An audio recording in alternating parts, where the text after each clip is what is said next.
நம்மோடு பகிர்ந்து கொள்ள வந்திருக்கிறார் மூத்த பத்திரிகையாளர் திரு ராஜேஷ் பாபு ஐயா அவர்கள். ஐயா வணக்கம்.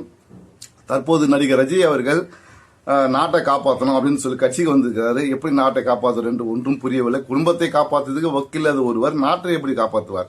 ஒரு குடும்பத்தில் நடக்கும் ஒரு பிரச்சனை, அதாவது மனைவி ஒரு கணவன் மேல ஒரு பழி சுமத்துகிறார் என்று வைத்துக் கொள்வோம். அந்த பழியை எப்படி தீர்ப்பது என்று பார்ப்பதுதான் ஒரு கணவனுக்கு அழகு. ஆனால் அதை விட்டுவிட்டு அதே தவறை திமிராகவும் தென்னாவட்டலாகவும் செய்யக்கூடிய ஒரு கணவர் எப்படி நாட்டை காப்பாற்றுவார்? இவரை நம்பி எப்படி பொதுமக்கள் இவரை நம்பி எப்படி போவாங்க? இவர் ரசிகர்கள் எப்படி வராங்க? ஒண்ணுமே புரியல. அதாவது அணில் குஞ்சுங்கன்றாங்க பத்தியா, கரெக்டா இருக்குது. இவர் பங்கேற்ற நிகழ்ச்சிகள் எல்லாத்திலையும் மரணம் மரணம் மரணம் தான் மிஞ்சுகிறதை தவிர வேற ஒன்றுமே இல்லை. இவரை நம்பி போறவங்க மரணத்தை தான் தேடுகிறார்களே தவிர வாழ்வில் நல்ல ஒரு காரியத்தையோ நல்ல ஒரு விஷயத்தையோ தேடுவதே இல்லை. இவர்கள் அணிக்குஞ்சி என்பது சிறந்ததாக இருக்கிறது. இவர்களை பற்றி ஐயா உங்களுடைய கருத்து என்ன, கொஞ்சம் தெரிவிங்களேன்.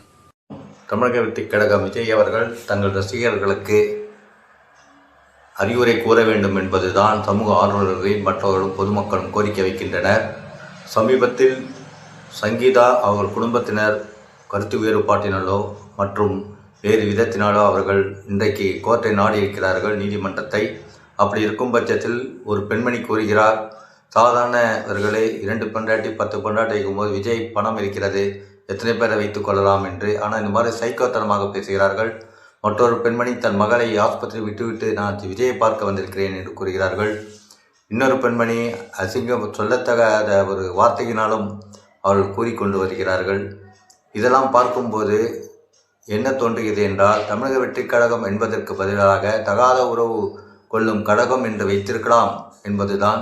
விஜய் பலமுறை மாநாடு முதல் மாநாட்டில் இருந்து இந்த மாநாட்டு வரையில் எத்தனை பேர் இறந்திருக்கிறார்கள் என்பதுதான் தெரிகிறதே தவிர எத்தனை பேர் இவர்களால் வாழ்ந்திருக்கிறார் என்பது சரித்திரமே இல்லை.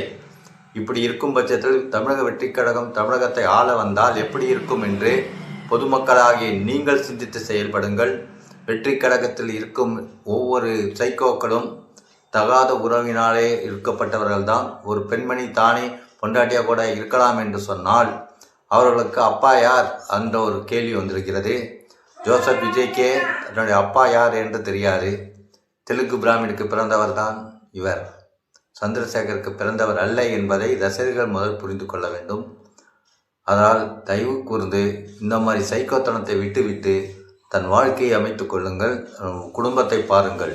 ஒரு பெண்மணி என் வீட்டில் 19 ஓட்டு இருக்கிறது, 9 ஓட்டு இருக்கிறது, என் விஜய்க்கு ஓட்டு போடவில்லை என்றால் விஷம் வைத்து கொண்டு விடுவேன் என்று கூறுகிறார்கள். இதெல்லாம் ஒரு சைக்கோவை காட்டுகிறது. வருகிற சட்டமன்ற தேர்தல்